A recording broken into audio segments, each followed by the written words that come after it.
I think the result will be a 2-1, a dirty 2-1, a hard fight, a tough game. I think the Spanish team will score first. That's what I think. And then Jamal Musiala, he will score to equalize it. And then the winning goal, I think it will be a joker goal.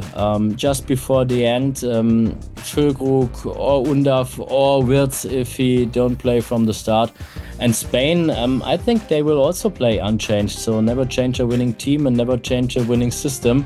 They have played well enough. They have very strong wings. And I think they can build a lot of pressure on Germany. And so I think both teams will do the same lineup and same about the tactics. As I said from the beginning, the Germans have a very strong opponent with the Spanish team, which is for me, maybe the strongest team in the whole tournament. They played a perfect Euros so far. It will be a great game, maybe the best game from the whole tournament. It's like a final. I think Spain will score first and the overall result will be 2-1 for Spain. I expect a very tough game between two very clear candidates to win the title, probably like the ultimate game that we've seen so far. It's going to be a strong challenge for Spain with all the young players, all the young talents that we have in our squad. So it's definitely going to be a lot of back and forth, a lot of Germany trying to transition, and they will have to be really, really solid at the back to try and block all these attacks. However, I think the possession and the control of the game will be more in the hands of Spain, hopefully creating enough chances to convert them into goals. Hello guys, my name is Marco Poppel and this is the Betway Quiz. In what year was the European Championship officially established? And that was in 1976. I'm not sure. I just took a guess. Okay, it's a tough one. I will go with 1966. In which edition of the Euros did Georgia their debut? It's easy one. It's 2024. And they did actually their debut this year, 2024. With 14 Euro appearances, which country has the most in the tournament's history? Germany, France, England, Estonia. With 14 European tournaments, the country that has been there the most is Germany. I think it should be England.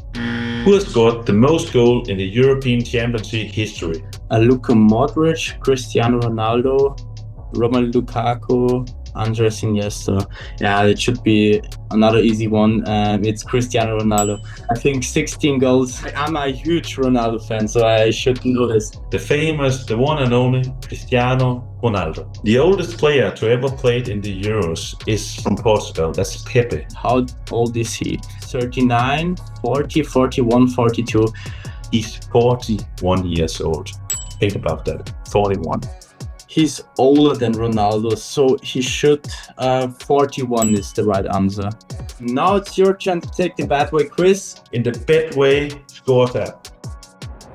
We're absolutely looking forward to this tournament, and it is a change in the team. We have a lot of very young players, a lot of players nobody thought about that they would be a part of this team, like all the players from VfB Stuttgart, for example. We have 4 players from this team. What was the surprise of the whole Bundesliga this year? And so I think Germany has a very, very good chance. It's a good mixture of new players, young players, motivated players, and the old ones like Thomas Müller. And I think that's very interesting for the people and all the people in Germany, like our Bundestrainer, our coach. And that's a situation which is not so common in Germany. Yeah, first of all, I'm thinking of the Stuttgart players because I am from Stuttgart, and I think there are a lot of young, motivated players who could become stars, like Dennis Undav, for example. He's a very, very good striker, and I'm very looking forward to see him at the Euros. Maxi Mittelstadt, he's a left defense player who is also very young, and he's very hungry, and this is what I like very much. And yeah, for sure, I'm hoping for a very good comeback for Manuel Neuer, because there was a big discussion in Germany. Who is the best goalkeeper? Is it Manuel Neuer? Is it Ter Stegen? Or maybe one of the other twos? One guy is sent back home now, and so I'm hoping that he will find back to his old form. I can put them among the contenders because they progressed a lot recently, and Nagelsmann settled a new system of play, of getting back the confidence of the players.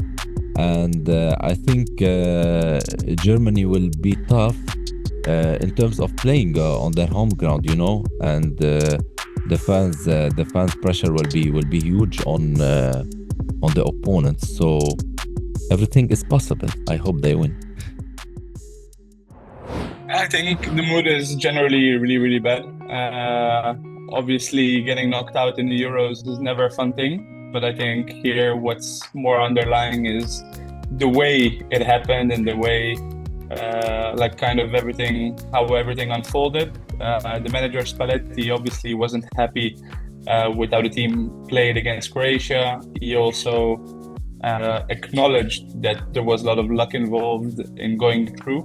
I think in terms of quality and disappointment versus expectation, this is probably one of the worst Italys.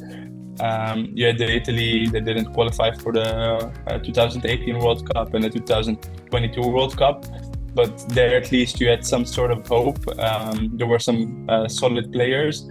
It was basically good players not making the World Cup. Here you don't even have the feeling that there are good players. So if you look at the Italy team, I would say only Di Marco and Barella are like world class, and Di Marco also was struggling a lot this tournament. So yeah, kind of difficult.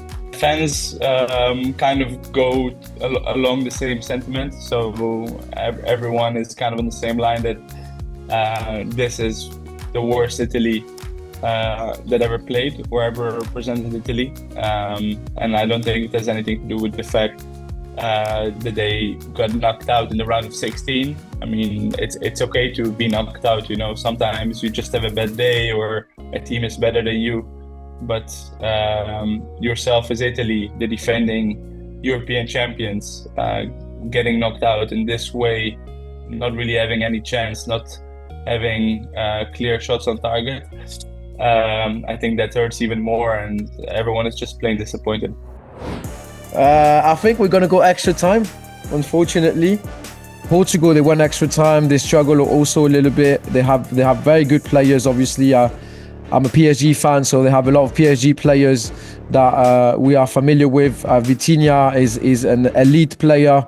Nuno Mendes on the left-hand side as well. So they have very good player. Their squad is looking amazing. I'd probably say as amazing as the France squad. So it's going to be a bit of a 50-50, but I'd probably go with extra time. We're not going to go on penalties, and we're going to score a late winner. 1-0 France, extra time. I think that Portugal is going to win 2-1. Ronaldo is going to score. The second player, he has to be Bruno Fernandes from outside the box. Everyone's waiting for that shot that he does at United from outside the box. You really have to start scoring those goals, not just creating the chances. We really need to score when we have the opportunity, because France, they're going to be ruthless. If they have the chance, they're going to score. The thing is, with France, we haven't scored any goal from open play until I consider the last goal of Colomwani as a proper goal, because in my opinion it was a deflection, it was not an own goal. But Portugal looks a little bit stronger than us, in my opinion, even if they have struggled. Obviously we're waiting and expecting a lot from Kylian Mbappe as well. He hasn't played very well since the beginning of the competition.